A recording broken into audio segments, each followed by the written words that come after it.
this heaven? No. It's Iowa.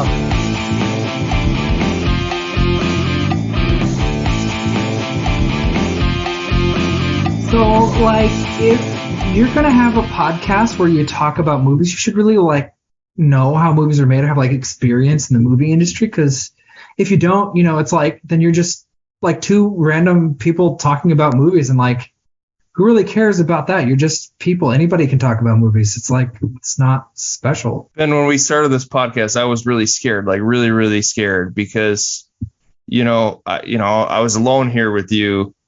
But when I watched you grow and I saw you get better as a podcast, I wasn't scared anymore.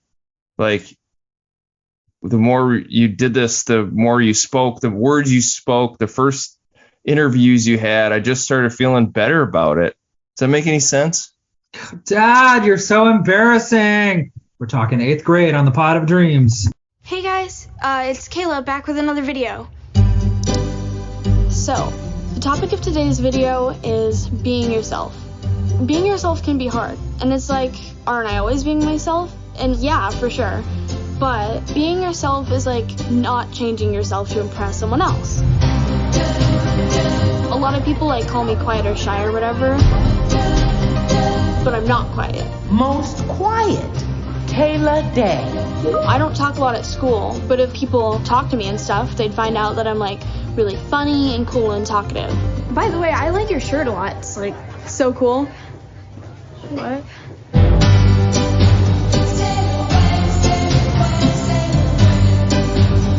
Kayla, one more week of 8th grade, huh? Huh? I said one more week of 8th grade, right? Yeah. That's crazy. Yeah, huh? Okay, so growing up can be a little bit scary and weird. We will begin to explore these changing bodies of yours. It's gonna be lit. As always, make sure to share and subscribe to my channel, Gucci. I think you're so cool. Maybe you just need to put yourself out there a little. I'm gonna stop eating with you if you keep saying one. You said I could say one thing. I'm really nervous all the time. I try really hard not to feel that way. But you just need to face your fears and let people know the real you.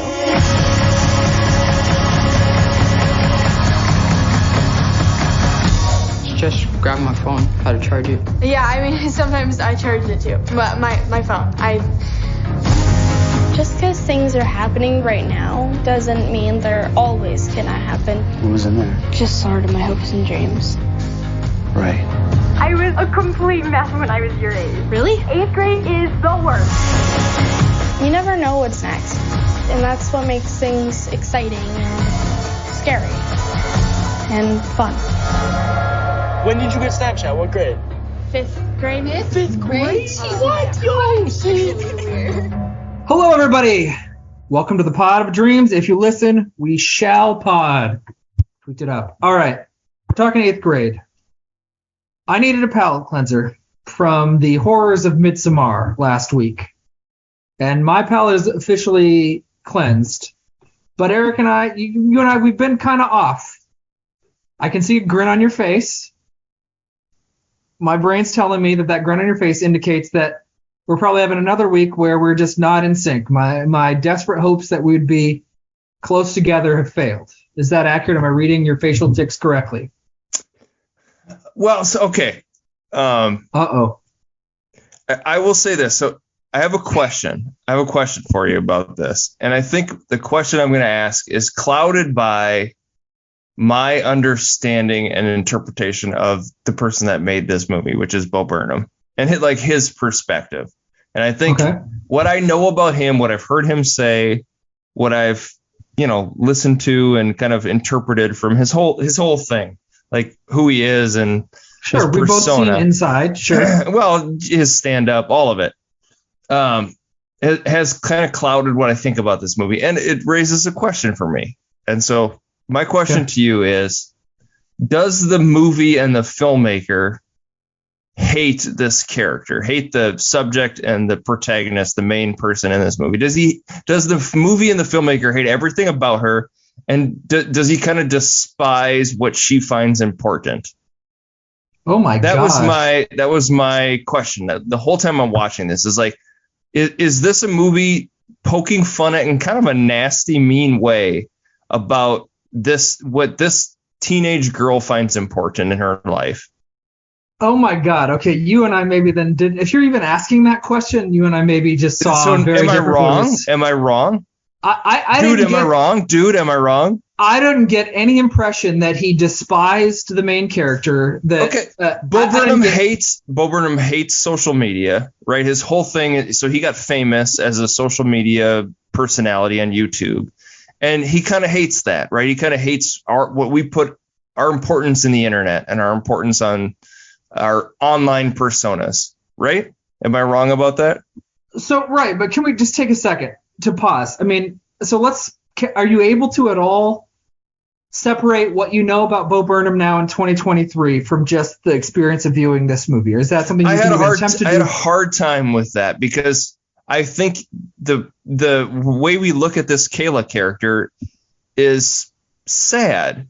I mean, she's very sad. She's a sad person. But it doesn't end sad, though. That's the thing. She starts sad, and why she's sad is an important question. She becomes the May Queen, and her boyfriend gets burned in a hut at the end of the movie. Is that what? So you mentioned Midsommar was you felt that was female empowering. I felt that wasn't at all. I felt like she was micromanaged to the nine, and she had no agency at any point throughout the movie. This is the opposite. I feel like this is very empowering. This 14-year-old girl tells off the girl that was mean to her, and she's proud of herself. Yeah, that's as much agency as is feasible in the context of her life and who she is, and that she makes choices and decisions about who she is and who she's going to be. But I think it's fair to look at this movie and say there's suspicion and frustration about social media, like how it impacts youth, how it impacts the lived experience. That's in this movie, and absolutely, with you have extra knowledge about Bo Burnham and his worldview, that can make it even more strong. But that's not a criticism of Kayla. That's a criticism and acknowledgement of the impact social media has on people in general. Kayla is just our entry point.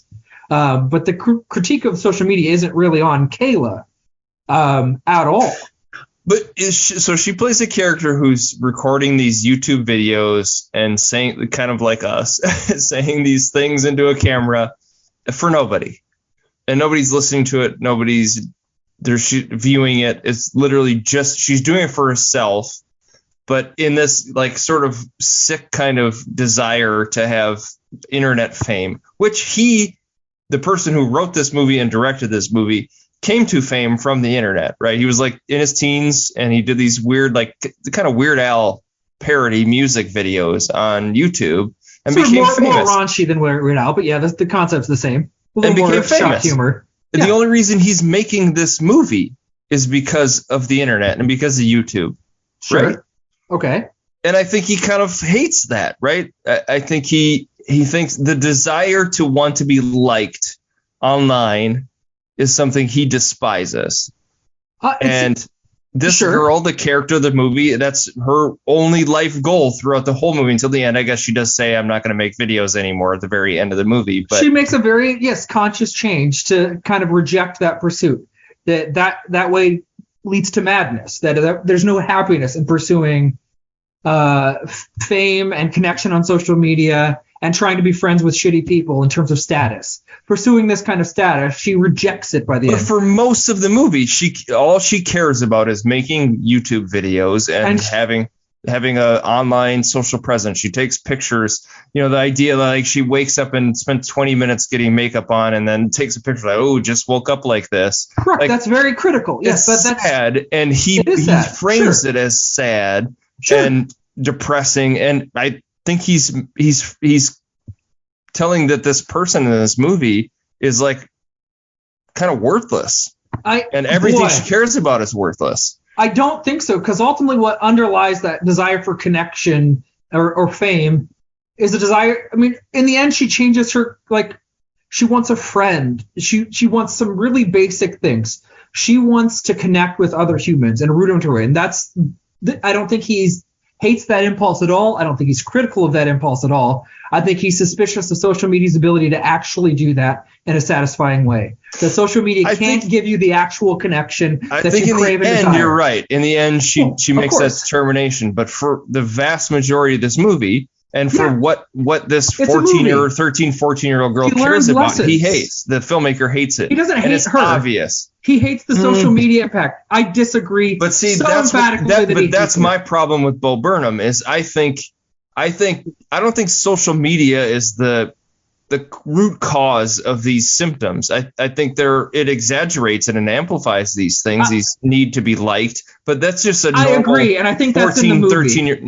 I think that's absolutely in the movie. Yes, she's dealing with. So there's a lot of reasons why I like this movie, because disconnect from the social media aspect of all of this, which is crucial like to the movie. Basically, it's not the whole movie. It isn't. I mean, you're going to do the thing that's like 98% of the movie. You're going to make that claim, which is incorrect and problematic and annoying. I'm just going to pause you. It's a major point of the movie. It is a major point of the movie, but it's not the only movie, because underlying all that is the desire to socialize, anxiety about interacting at a pool party. I didn't have social media when I was 14, but she walks in to this pool party. She has a panic attack in the bathroom. Well, it's framed like a horror scene. I mean, it really Correct. is. It's terrifying. Yeah. And for some of us, Eric, in 8th grade, walking into social felt like that exactly. That feeling. No, I know. Where do I go? Where do I stand? Who do I talk to? How should I look? What do I do? How does this work? What am I supposed to say? What would be cool? There's no social media until later on. Her phone's dying or charging. She doesn't have it with her. She's in the pool. It's by the water. And it captures that moment perfectly. She has moments where she tries to actually have real world conversations.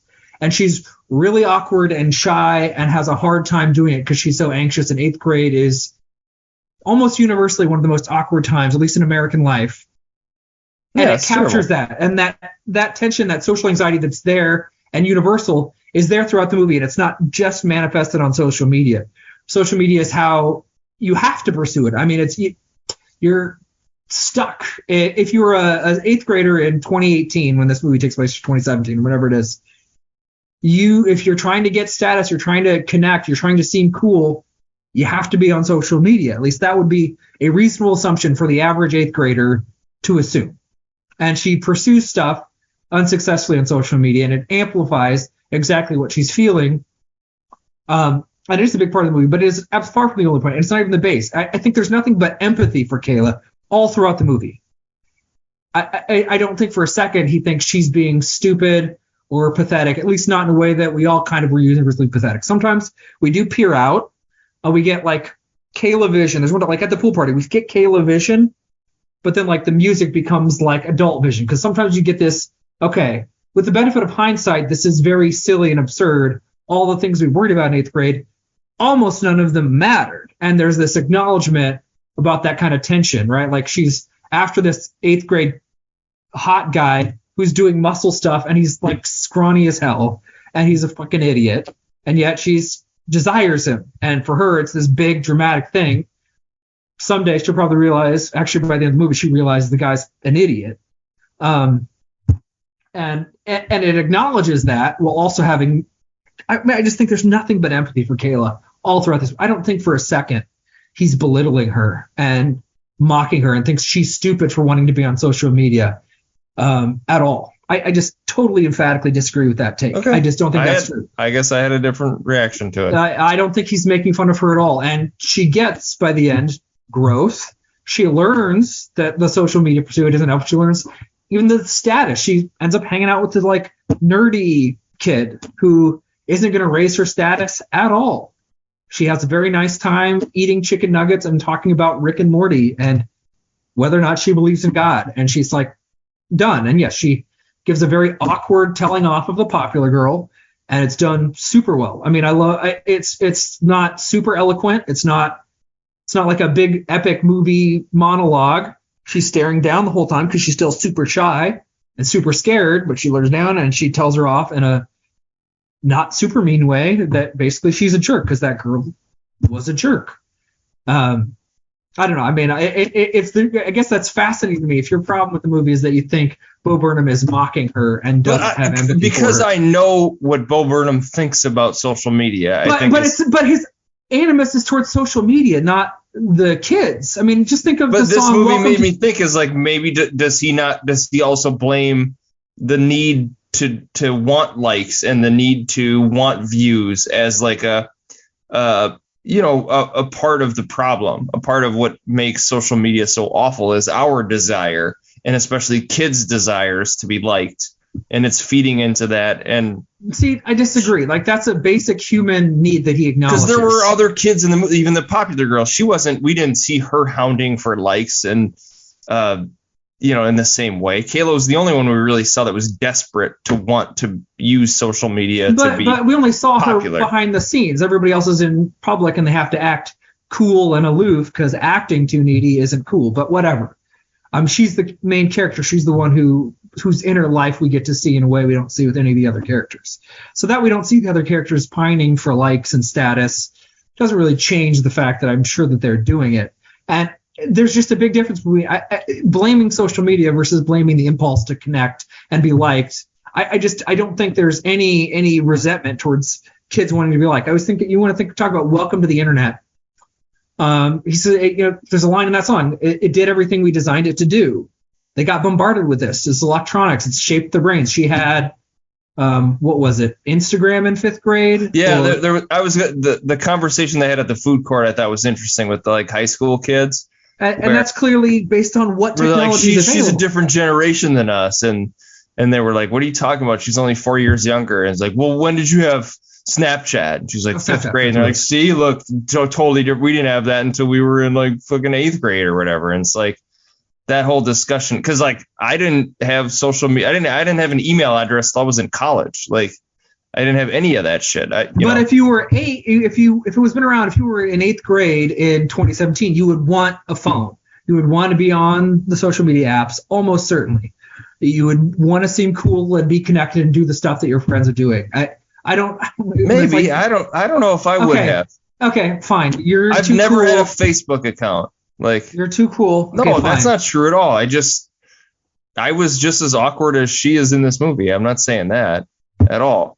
Like, all I'm saying is, I think Bo Burnham, his dislike for what the internet kind of bled through to the character. I don't know. Think about white women's Instagram, right? So on the surface of that song, he's like listing all this performative nonsense that like women do on Instagram, right? Like white ladies, they stage these shots to show who they are, and it's really fake and phony and false. And there's this false online persona. Everything Kayla does is fake and phony and false. Correct. When she's online and she's trying to be liked, and then she learns from all of this, Eric. This is the big thing. Even if it only happens for 2 minutes at the end of the movie, the whole point is that she learns from all of this and grows past it. But anyway, white woman's Instagram, we hear that. We get like 2 verses where we're getting just a list of performative nonsense things. And then it peels back, and you actually get to connect with the woman that's at the center of this song.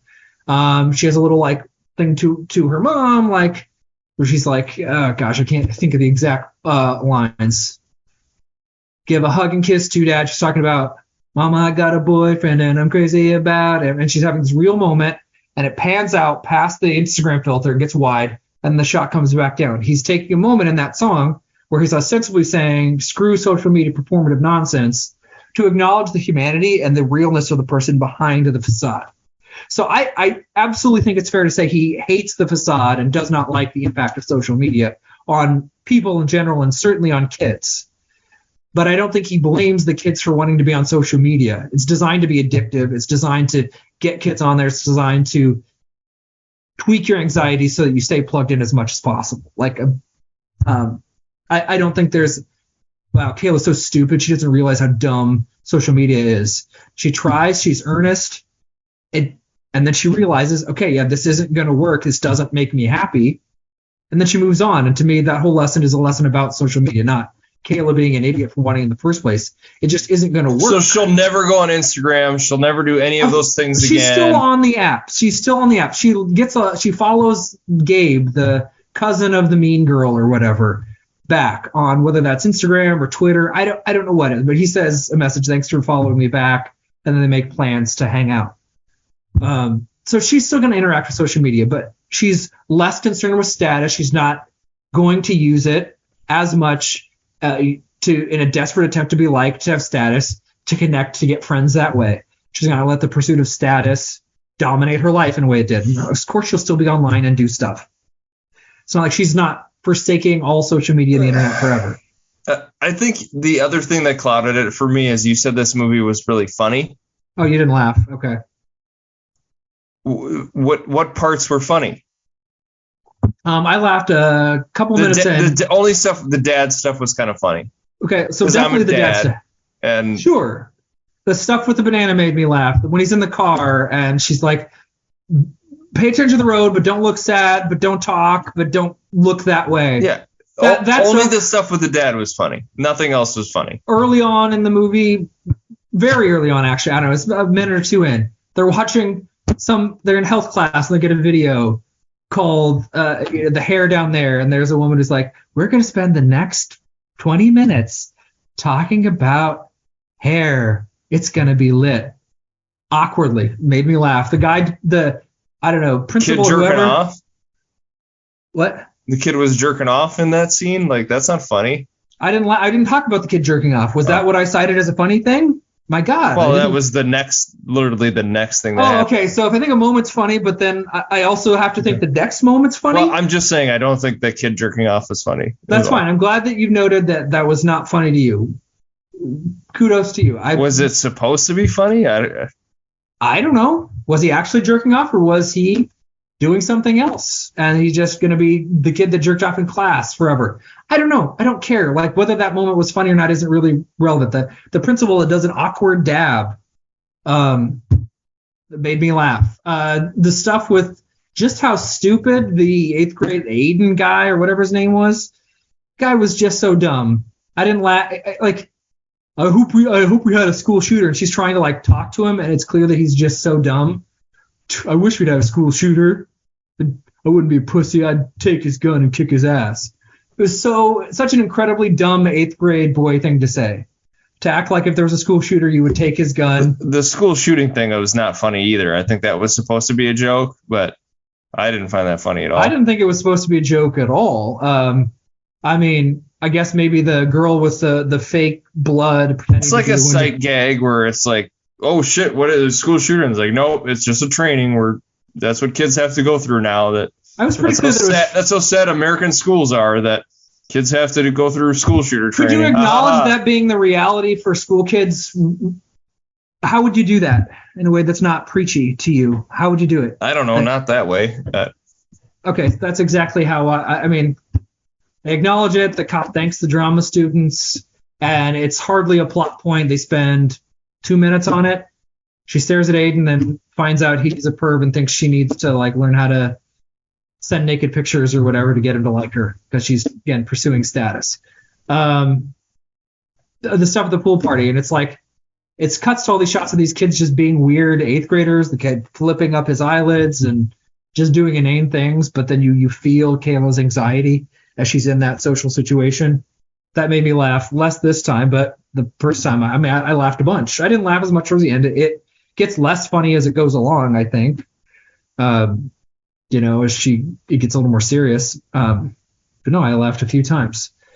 There's another part I laughed at, but it doesn't matter. You didn't laugh. The stuff with the dad is great. That you're confused about the banana, getting yelled at in the car. Oh, the end speech with the dad was amazing. The dad was the best part of this movie. Okay, so you related to the dad. Couldn't relate to the 8th grade girl because you didn't care about social media, and you weren't. No, it wasn't that I couldn't relate to her. I think you're right that the anxiety that she felt was done well in the movie, and like what it's like being that age is tough for everybody.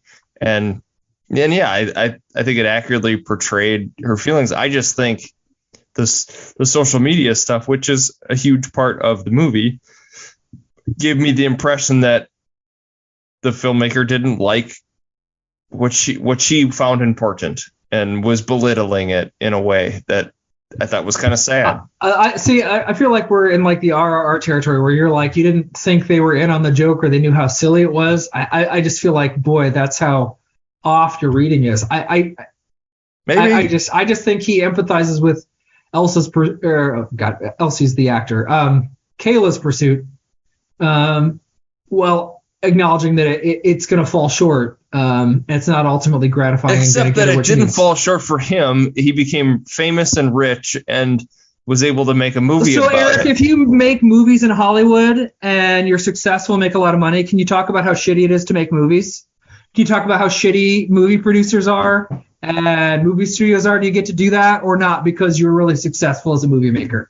That's different because the exposure that he got from the very thing he's criticizing is what made him famous enough to do the thing that he's doing, which that's That's exactly what a director who does a movie about how shitty it is to make movies. It's the exact same scenario. The analogy is perfect. It's just fine.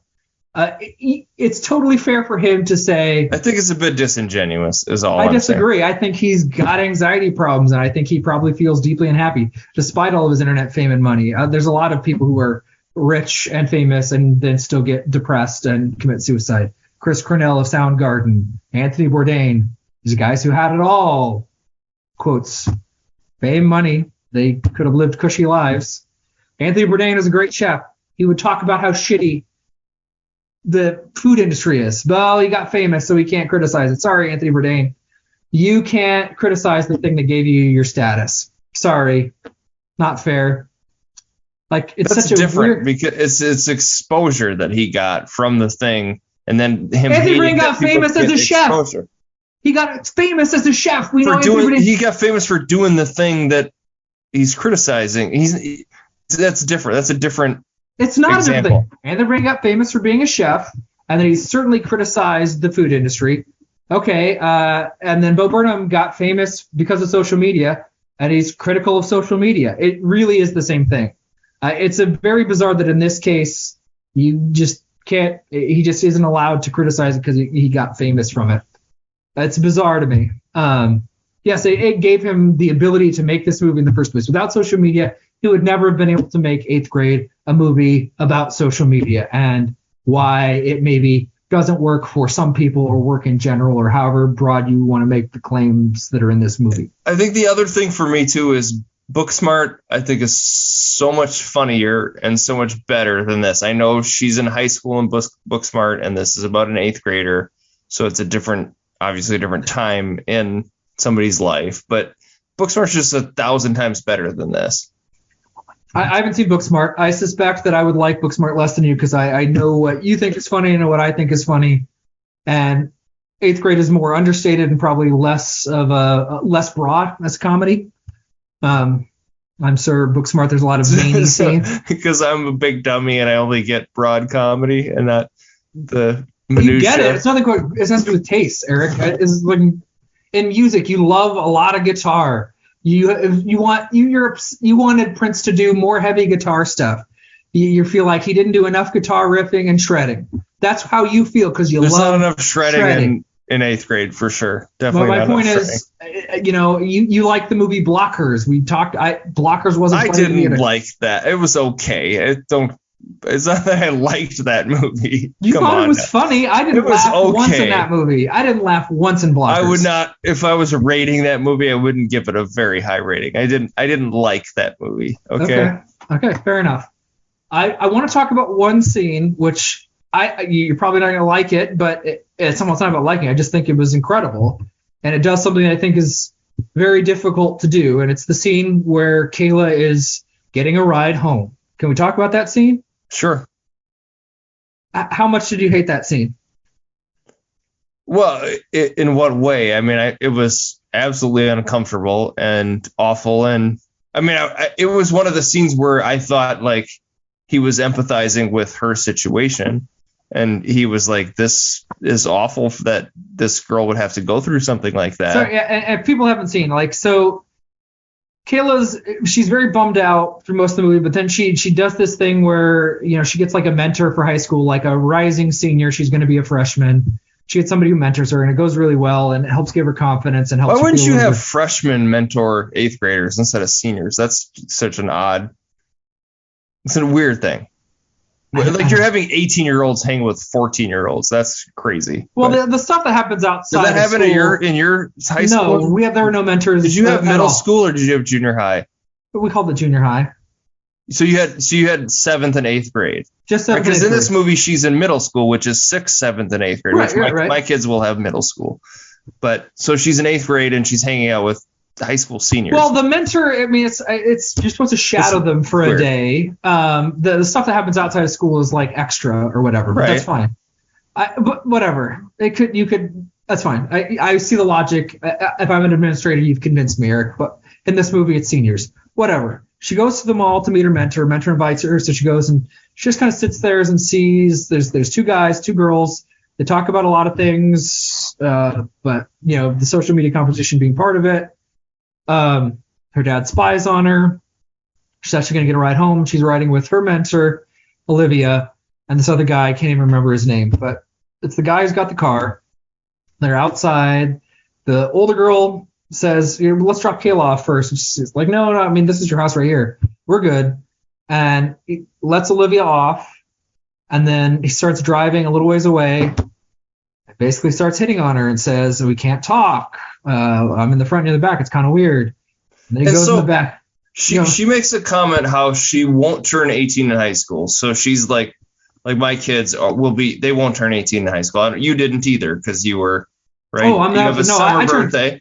As the opposite. I turned 18. So you were the oldest kid in your class, correct. One of them. Okay. As opposed to the youngest, yes. Right. So Kayla's the opposite of this. But so she wasn't quite yet 14.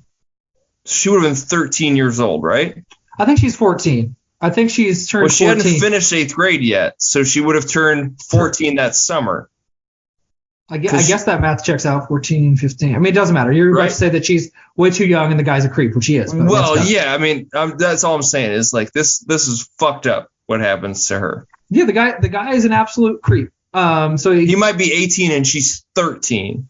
Like, that's fucking crazy. It is. To hit on in that situation, but it is. Anyway, he gets to the backseat. He does a game of truth or dare, and it's very clear. If you pay any attention at all, Kayla's very uncomfortable, but she's trying to seem cool. She's trying to seek that status and doesn't want to seem lame. And he tries to keep her to keep doing dare, and he's trying to turn it into a sexual situation.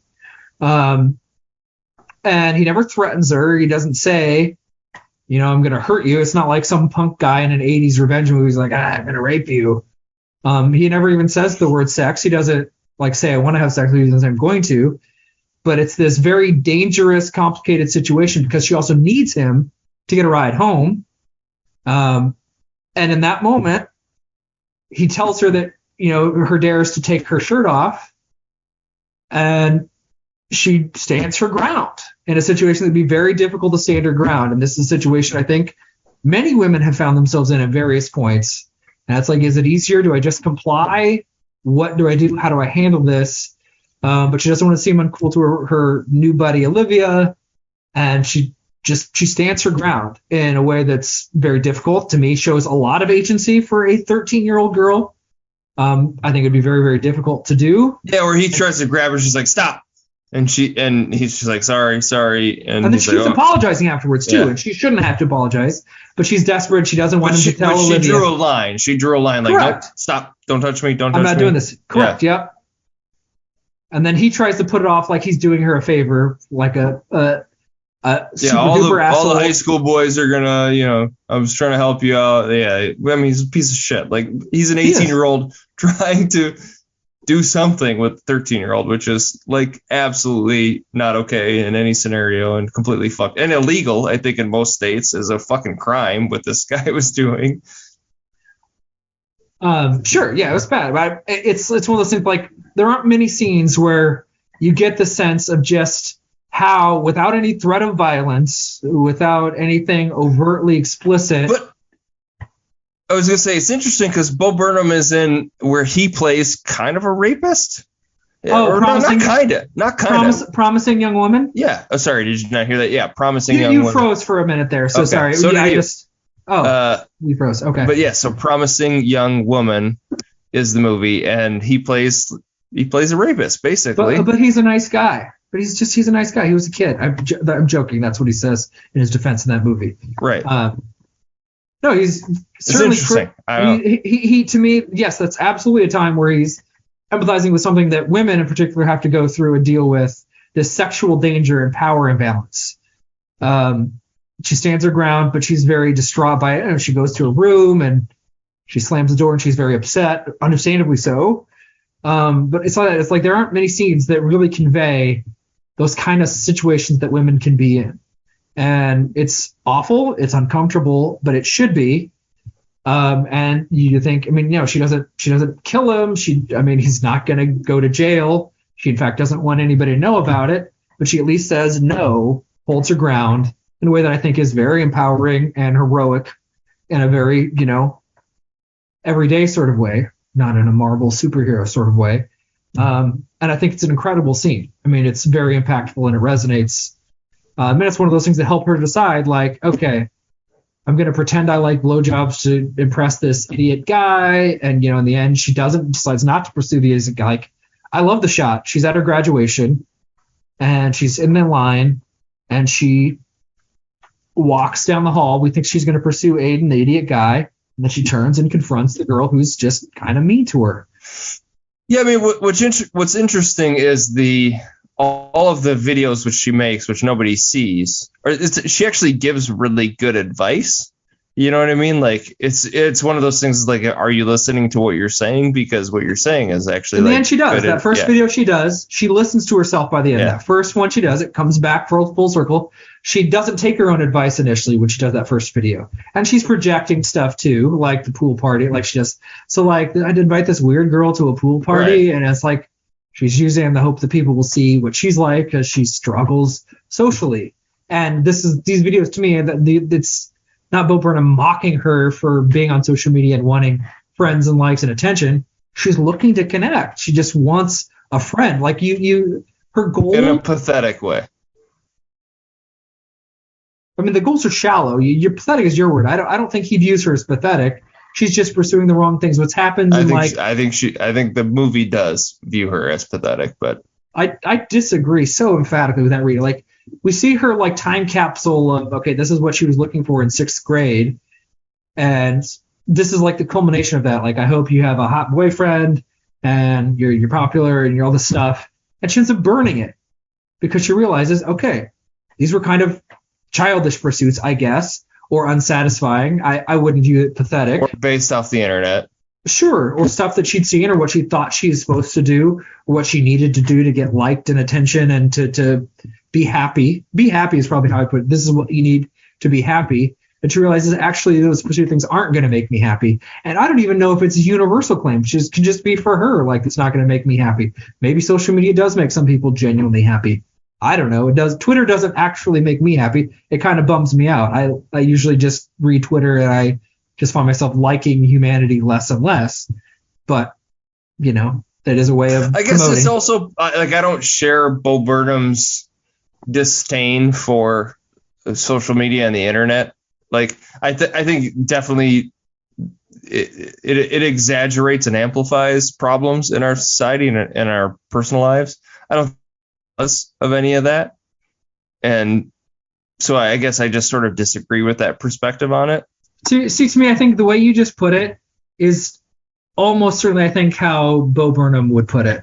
Maybe a little bit more emphatically, but problems that we already have, social media exacerbates or makes them worse.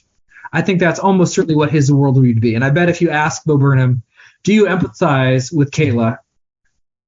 He would say, yes, absolutely. I don't think he'd hesitate. And yes, sometimes the things we liked in junior high were silly, and there's a little bit of we kind of liked some dumb stuff when we were younger. That's fine.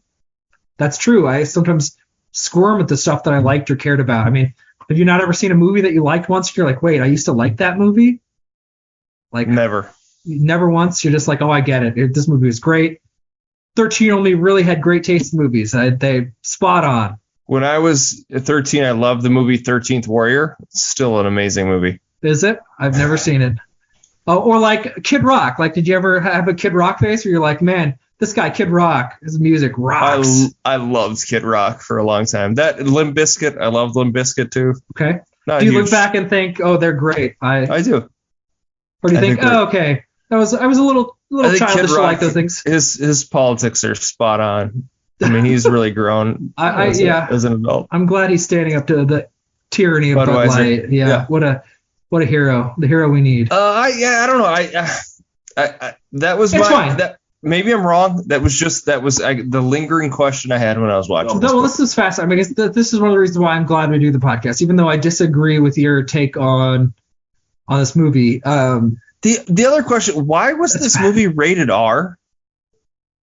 Because the F word? Because it said fuck a lot?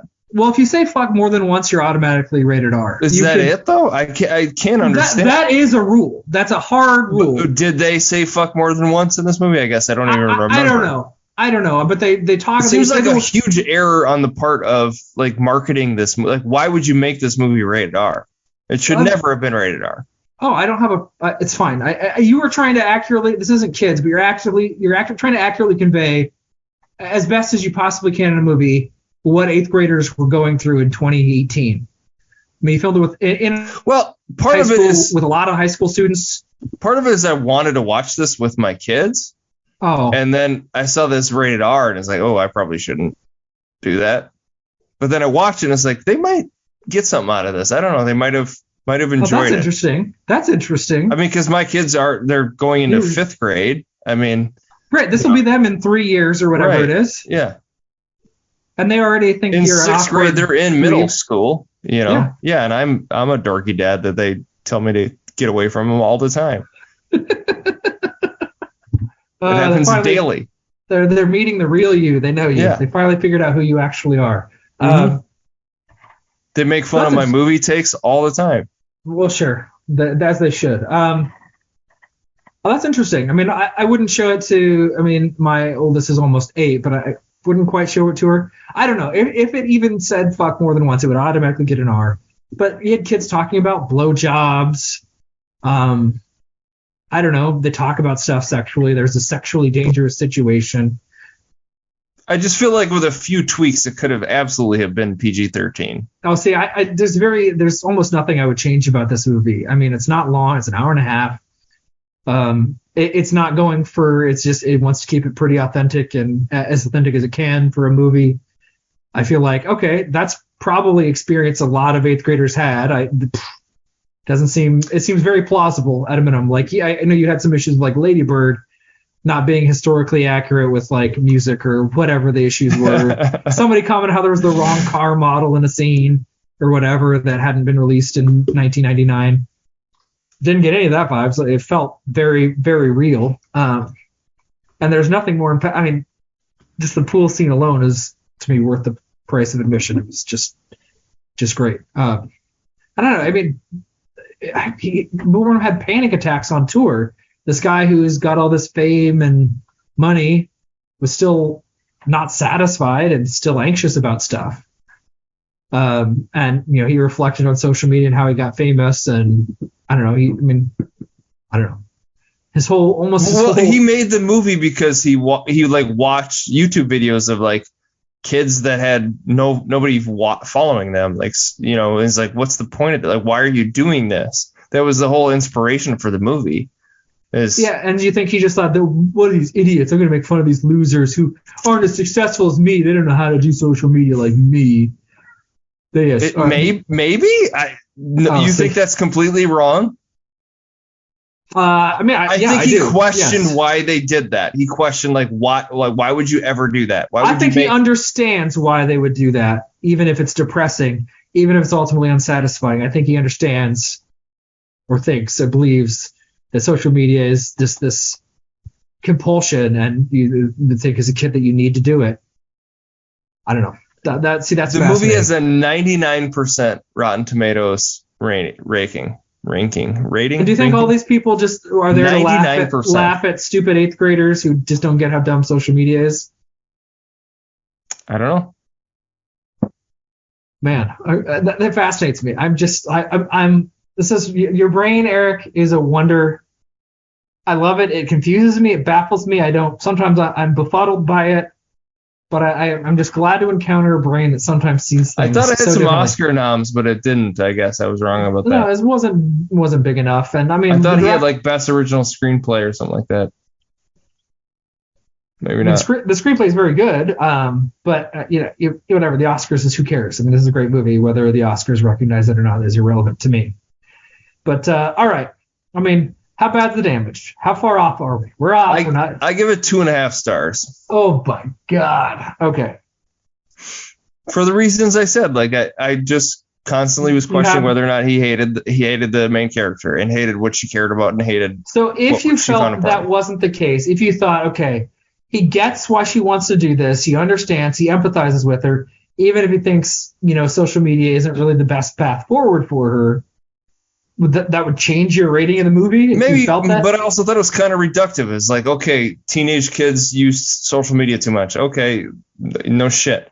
Like, teenage kids need to not care so much about like their presence online. Yeah, no shit. Like, that's obvious. That's every movie ever. Okay. Right. Well, and okay, your main character is this like smart girl who people don't really know who she is, and she's actually like a really good person. And once people find out who she is, they realize that she's a very worthful person, and she's smarter than everybody around her, and they just don't get her. Like, how many times have we seen that character too?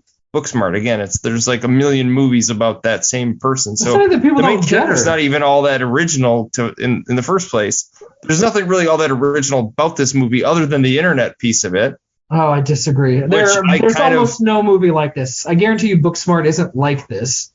They're going to get in zany situations. Oh my gosh, we got to steal this thing. Yeah, we got to do this crazy comedy. Thing. We got to take drugs, and it's implausible. There's no actual real world stakes because it's such made up silliness that there's no actual weight to anything that happens. Lady Bird, same. She's the same character. Oh, this is a billion times better than Lady Bird. And the whole point of the movie isn't that everybody needs to see how awesome she is, because that's pointless. You can't get to a point where everybody's going to see how awesome you are. That's the whole speech of the dad. The dad's great speeches. I've watched. He thinks she's awesome, and she may in fact be awesome, but trying to convince everybody else that you're awesome is pointless. She doesn't try to convince anybody that she's awesome. She has a nice time with another kid, and that's it. I mean, she's like, I think if this was just a drama about the anxiety of being that age, it would have been a way better movie. It is about that. That's to me the core thing. And then the social media stuff is grafted. I think it's more about social media and teenagers is the way I viewed it. If it was more about like really how scary those situations are, which it did a bit. I mean, like the part where she's in the auditorium and they're naming off like the awards, and you could tell on her face she's like, please don't say me. Like, I don't want to be nominated for this. And then they say her name and she's like fucking devastated. Like, of course. The anxiety, you can feel that, and I think that was well done. They're just pulled in there, those little pieces of the movie. It's really just about Instagram and being online, which is what this was Bo Burnham's whole thing. This might be your worst take. It's just not the case. She's anxious in almost every scene. She's terrified in every scene. She's trying desperately to get out of her shell, to do stuff, to put herself out there. She tries to take her advice. She sings karaoke, even though she's terrified in almost every single sequence. And she even gives that speech at the end, like, I'm terrified all the time. There's never any relief. It's like when you're about to go down a roller coaster. Yeah.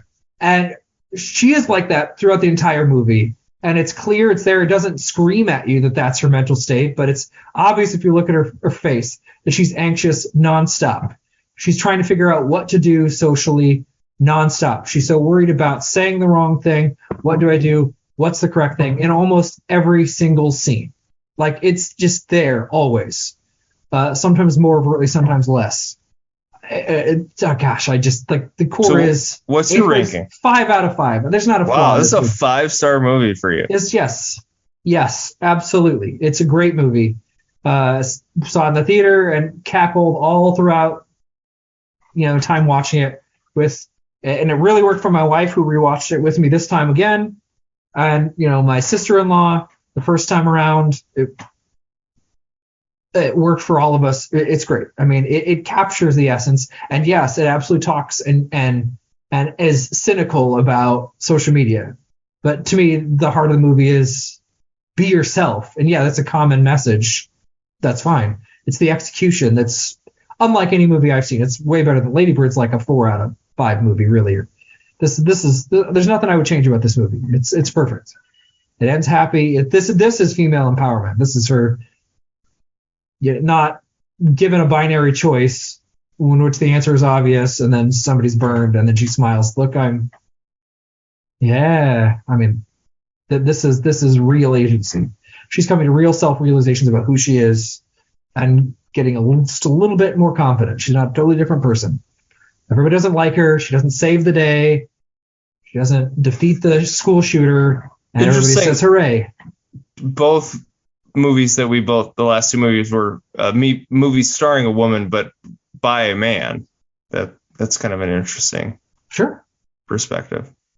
That's interesting. And to me, like, Ari Aster, does he like Danny in Midsommar? I don't know. He seems to think very little of her. I mean, she doesn't have the confidence to talk about how she really feels and stand up for herself ever at any point in the movie.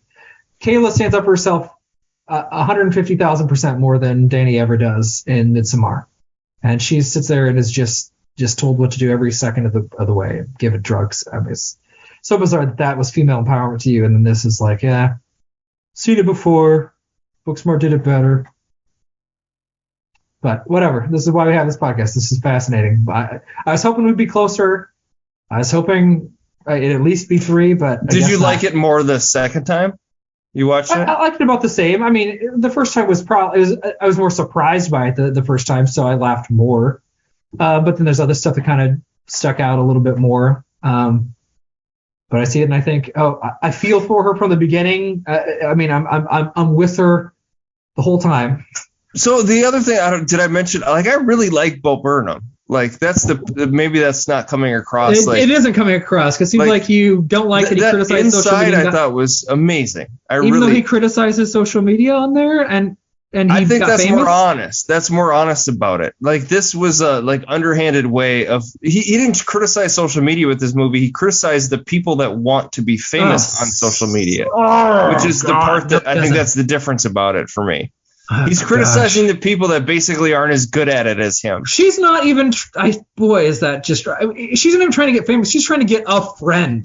She has like her videos. If have she one was like view. funny and all of a sudden had all these social media followers, which he was, it would be a totally different She's movie. not funny. That's okay. Most people aren't that funny. So he's just made a movie about somebody who sucked at it when he was like really good at it. Most people sucked at it, and it's but not he wasn't. He's a fucking awesome at it. And he became famous and made movies because he was so good at social media. So what? It still isn't. I think that's disingenuous. I don't know. And I think your criticism of that is nonsensical because basically anybody who got famous in a field can't criticize that field because that's how they got famous enough to have a criticism that people would pay attention to. It's not criticizing the field. It's criticizing the people that aren't good at it as good at it as you. It's that take that doesn't That's make like if sense. Anthony Bourdain spent all his time talking about how bad other chefs are. He's not criticizing her for being bad. It's like the Gordon Ramsay guy, right? He makes shows about people that are shitty at cooking. Like, that's the same idea. Bo Burnham made a movie about people who are shitty at fucking social media. God, this is not the same Gordon idea. Ramsay. It's Gordon Ramsay yelling at bad chefs. Oh, that's that exactly is what this so movie is. Not the case. That is such a dumb take. I'm so sorry. There's no around it. That is such a bad take. That is not. It's not ha ha ha. You're not as good at it as me. That is just not at all. And look how stupid you look because you suck at this. She doesn't look stupid at all. She just wants a friend. He understands that. Not everybody is funny. He understands that. It's not a problem that she's not funny. And the only problem she has, insofar as saying, is that she lacks confidence. She's anxious. You don't think there's anything about somebody who's super funny and amazing at making videos, making a movie about somebody who isn't funny and is terrible at making videos? You don't think there's anything there? So somebody who's really good at making movies can't make a movie about somebody bad at making who's movies? shitty at making movies? Don't you think that would be a little mean? Who did The Disaster Artist? Who directed that movie? I don't know, but that movie was a little mean. You're making my point. The Disaster Artist was a little fucking mean, right? You're making fun of a guy who actually tried to make a movie but wasn't good at it and was terrible at it. You're making a movie about it. When does the movie make fun? You know who made that movie? When does she get made fun of? James Franco. James Franco made that. And James Franco's a fucking asshole, right? When does she get made fun of for having low views? When is that the butt of the joke? It's the first 5 minutes of the movie leads into how you see it. Scroll by how why one is that view, a joke? It's not views. a joke. It's not a joke. No, there isn't like ha ha ha. Look at how nobody likes this girl. That's absolutely not the tone it sets. Nobody is interested in her. We see that. It's not funny. Look at how pathetic it is that she has 0 views. That's absolutely not the joke. The direction isn't the joke. It's not saying how funny it is she has no views. There's no commentary on it. No other characters make fun of her for having no views.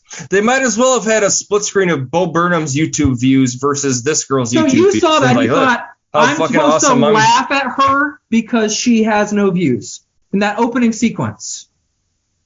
Not laugh at, you're supposed to just feel really bad for her. Yes, you feel bad for her, but not laugh at her. You're supposed to empathize. See how pathetic she is.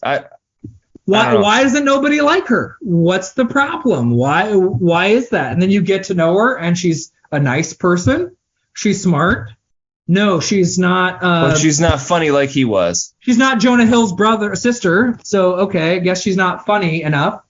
She didn't make Weird Al, videos where you're making fun of stuff like he did. You're just not good at it. He doesn't say like she should do something different. At no point there's no mock. There's no joke about the whole it was point the impression I got. I'm sorry. You disagree. That baffles me. Like, all to right. me, You disagree. That's fine. I feel bad for this girl.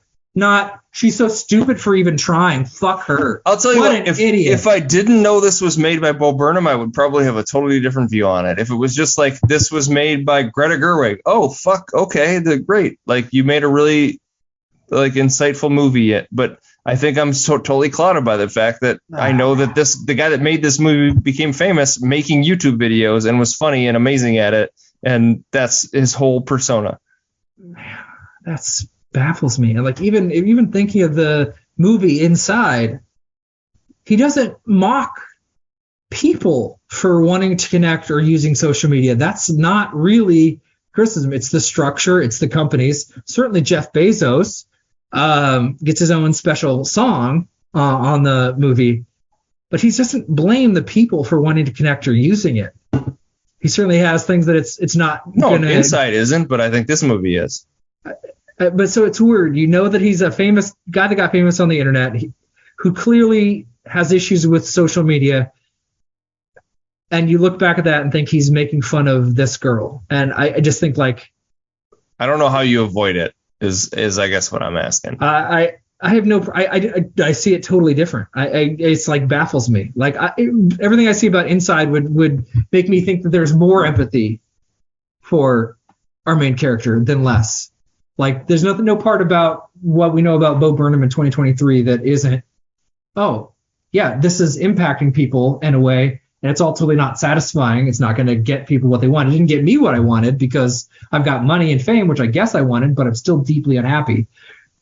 Which you can say is disingenuous because he's got money and fame, so he should. No, I think that's genuine, and that's why I think Inside's amazing, and I think this movie isn't. But I think the seeds of that. Because I think Inside is genuine. I think he is actually being honest about how he feels about it. I think this movie is not being honest about it. There's no part I see. It baffles me.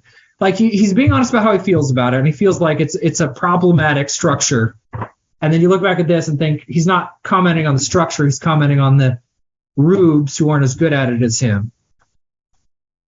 Anyway, there's nothing else to say. Who want the same thing that he want? He got. I don't think she wants fame. I just don't even think that's her pursuit. Like it's not like she's not getting enough likes and needs to get you don't higher think up. Bo Burnham at 16, when he had 8 million views on his YouTube videos, was like popular in high school? I would beg to differ. Whether Bo Burnham was popular in high school is irrelevant. I'm talking about the character. I'm talking about Kayla. Her goal, I don't think, is I want to become famous with social media. I think her goal is I want to have friends and connect with people and be, plugged in socially via social media. I mean, she has almost no views. It's not like I need more views to reach this like fame that I want. Like it's not even about fame for her. It's like she doesn't have a friend. She doesn't have a single person who's her actual friend. Anyway, there's nothing else to say. I mean, I'm flummoxed by your take. There's a lot of things I thought might be coming. The Bo Burnham is just belittling her for trying to do social media and sucking at it, and thus I couldn't get into the movie. And if somebody other than Bo Burnham, maybe I'm an directed it- idiot, maybe I'm wrong. That was my takeaway. It's just I would have thought Sorry. like, oh, if you're allowed to have your take, I'm just genuinely like, I need to calm down because I'm more baffled than Matt. I'm just like, it's hard for me to fathom. I wouldn't have seen this take coming. Like, oh, if somebody's name other than Bo Burnham was on this, I probably would have liked the movie more. Yeah. And seen it as less of an indictment. Yep. Which to me isn't even really a commentary on the filmmaking. You're just so suspicious of Bo Burnham Of the filmmaker, yeah, for sure. That's correct. That's you're accurately summarizing my. I'm steelmanning your position. All right. Well, I love it. I think it's great. Most people love it.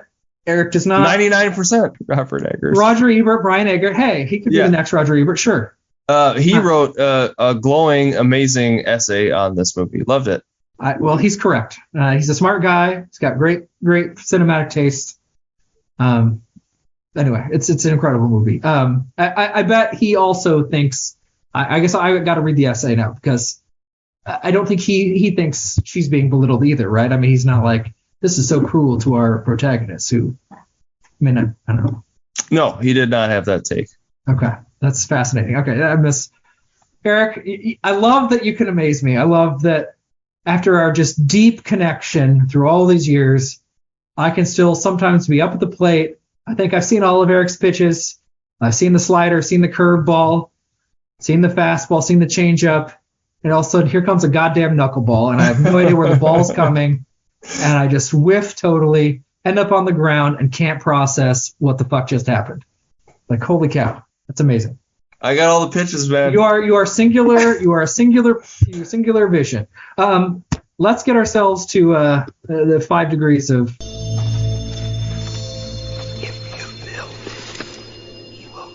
Kevin Bacon, but not Kevin Bacon, Kevin Costner, or somewhere else. We're getting to Field of Dreams. Sure. Would you like me to go first? Please do. Yes. I will start with my favorite person in this movie is the dad. He's played by an actor, Josh Hamilton. And the whole time I was watching the movie, I was like, where do I know this fucking guy from? He's just around. Yeah, he's in a lot of stuff, but particularly the movie Kicking and Screaming. Have you seen that movie? Is that the Will Ferrell one? Nope. So this is, I think, Noah Baumbach's first movie back in the mid-'90s. It's about, like, graduating from high school. It's not a movie I love, but the Josh Hamilton who plays the dad, he's the lead of the movie. If you haven't seen it, I think you'd really like it. It's kind of a coming-of-age college movie about, like, yuppie college kids. I don't know. Okay. I didn't love it. But he's in that movie with an actor named Eric Stoltz. Oh, I know Eric Stoltz. Yep, he's in Pulp Fiction and whatnot. The original Marty McFly. Yep, Eric Stoltz was also in Jerry Maguire for a bit. Okay. Cuba Gooding Jr. is also in Jerry Maguire, Show Me the Money. Indeed he is. And he's in a movie called Coming to America with James Earl Jones, who's in Field of Dreams. All right, awesome. Thought about going to Josh Hamilton. I hadn't actually seen a lot of. I mean, I've seen he was in the show 13 Reasons Why. I think I've seen him in some shows more than I've seen him in movies. But I know he's in Manchester by the Sea, which I hadn't seen. But I decided to do heavy movie. I've heard. I've never seen it. Doesn't sound like a fun watch. That sounds to me like medicine, or like I've just got to chew through, 30 bits of cauliflower or something, But Elsie Fisher, who I think is great in this movie, again, I think she does an awesome job. I'm convinced that she's an 8th grade girl, and I believe her in every scene emphatically. She is one of the voices in Despicable Me, one of the 3 kids that Steve Carell ends up adopting. And I did Steve Carell, got him to Foxcatcher, movie too slow for you, but I think is just an incredible slow burn, and it's just one of Steve Carell's many amazing performances. He's very good in that. Yeah, I mean everybody's got. Mark Ruffalo's great in it too. Mark Ruffalo's very good.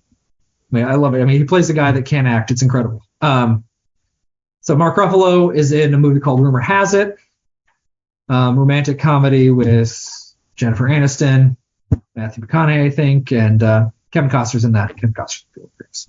There we go. I think we've used that movie before. Sure. I'll try to find an original one next time. No. I was just saying because I've never seen it, but I remember it coming up before. I think my wife has the DVD. I don't think I've ever watched it. It doesn't look interesting to me even slightly, but it just seems like an innocuous. If we had to like use new movies, this would be very difficult. This Field of Dreams thing. But yeah, I think Terry Bradshaw's in that movie too. I think you like Steelers quarterbacks from the 70s. Yeah. Why wouldn't he be? Sure. But all right, Eric, we've been completely out of sync for now 3 weeks straight. Yeah. We're not even in the ballpark. We've been 2.5 stars at least away. Sport. Yeah. Yeah. Yes, correct. So let's see. Are we going to get back on track here? We're going to. We'll see. All right. So the movie we will do next week. I'll give some clues to it. Maybe you can guess it. Maybe not. We'll see. I'll start with the first clue. This movie was released in 1995. Okay. 90s film. So we're going a little bit back in time. This movie is actually a prequel to another movie. Okay. All right. Before prequels were all over the place. Okay. Yep. Okay, so this movie was filmed in the great state of Minnesota. Okay. Doesn't help me. Never heard of it. Never heard of the state of Minnesota. A person by the name of Stan Lee appears in this movie. Oh, God. Okay. From Marvel fame. Stan Lee appears in a movie in 95. It's too early for the X-Men movies. It's too early for Spider-Man. I don't know. All right, I'm struggling. Okay, I'll give one more clue. I'll give several clues. Let's see. The movie stars Jason Lee, and it's in the View Askew universe. Mallrats? Mallrats is correct. Yeah, okay. Yeah, that's correct. Forgot it. Okay. Goodness gracious. Hadn't seen this movie for a really long time. I know I've seen it before. Don't really totally remember it. I guess Kevin Smith he's going on a tour or something, and he's coming here. And he was talking about how they filmed this in Eden Prairie at the Eden Prairie Mall, and was like making a big deal about that when he came back here. And sure, I was like, oh shit, I actually didn't even remember that it was filmed here. So you got to pander to the locals. It's on Tubi. It's on Tubi if you want to watch it on for a free streaming service with a lot of commercials. Or you could rent it. That's the best way to watch movies, I think. All right, but we could talk Kevin Smith. I haven't talked Kevin Smith before. I have kind of mixed emotions on Kevin Smith. As do most people. I think there are very few ride or dies for Kevin Smith at this point. I really like him, like as a personality, like on podcasts and sure. Like I find him very interesting and like a compelling speaker and like writer too. I don't love his movies a whole lot. Some of them I like, okay, and we'll see about Mallrats. We'll see. Yeah, I mean, have you not watched it recently? I'm hoping you didn't like watch it 2 weeks ago or something. No, I haven't seen it in a while. But I mean, I remember some sequences in it pretty vividly. There's a couple of scenes I remember very well, 2 or 3 lines, exchanges.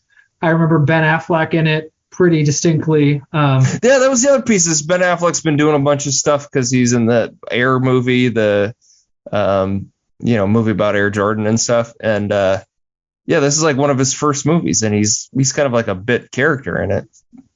Yeah, he hadn't yet rocketed his superstardom. Right. We hadn't had Good Will Hunting yet. It's pre-Goodwill. Yeah. Yeah, that's right. They had their little thing with Kevin Smith for a while because they were in Dogma as well. Dogma too, yeah. Which may be my favorite Kevin Smith movie. I don't know. We'll see. Might be mine actually too. That's interesting. But yeah, we'll talk about it. But no, I haven't seen Mallrats in a while. Yeah. Looking forward to revisiting it. I was hoping maybe we could go to the Eden Prairie Mall to record it, but that's not going to happen. No. Yeah, I don't think I can get up to Eden Prairie. Is it still there? It's still there, right? It seems like one of the places. Well, I don't know. You're the one that lives much closer to Eden Prairie. Definitely on spending time in Eden Prairie, but. Well, we used to have friends with a couple of people that lived there, a couple of families, but it seems like kind of a place where a mall could keep living. I mean, it's very suburban, people. Yeah.